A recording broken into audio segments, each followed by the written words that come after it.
Not sure when I got this recorded, but it must have been 1963 or 64.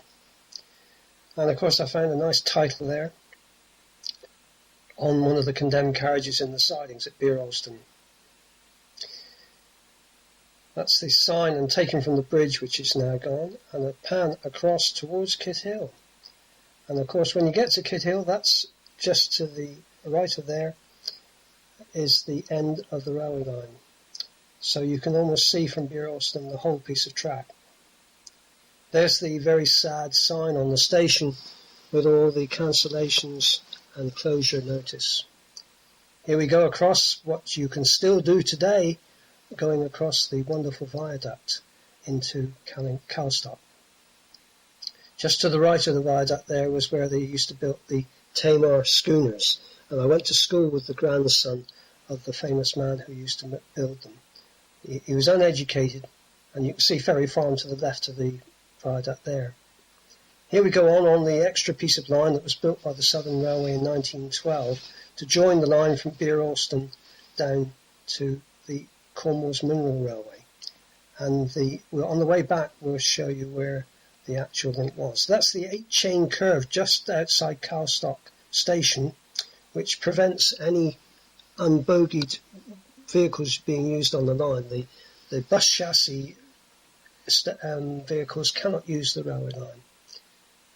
This is coming into Albaston, and by this time I've been invited up into the cab and got these wonderful shots from the cab and a forward cab view, courtesy of the driver. So that was Gunnis Lake Station, which is now gone. It's been moved the other side of the main road to prevent the low bridge existing. I took a shot of the weeds at the all-over roof of Kellybray Station, which was, of course, a couple of miles from Callington, home of the famous pasty. On the way back, the driver said I could go in the cab again, and he was telling me a story that he used to watch the steam rising up from the Callington Branch on that view, and he said, I wonder how long this can last, to himself.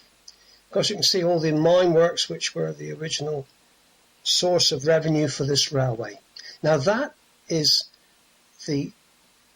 where the railway used to run to the top of the incline at Calstock, and you still cross a bridge, and I have recently on that old piece of track there that we've just left.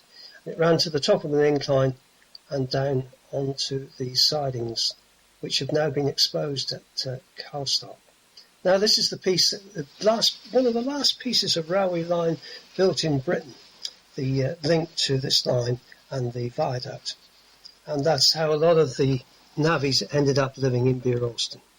And so this is this piece of line, very built by the Southern Railway, so late in the time of the railway. And now we're just fading out into a dark, wet West Country day, looking back down the Tamar Valley at the River Tamar going away, but now there's got to be a rise up to Beeralston, quite steep at times. I'm afraid I don't know any of the technical details, but I hope you enjoy this little video that I took. I had no editing facilities, and I was a bit amateur, but there we are. That's a cab ride on the line in the 60s. So thank you for watching.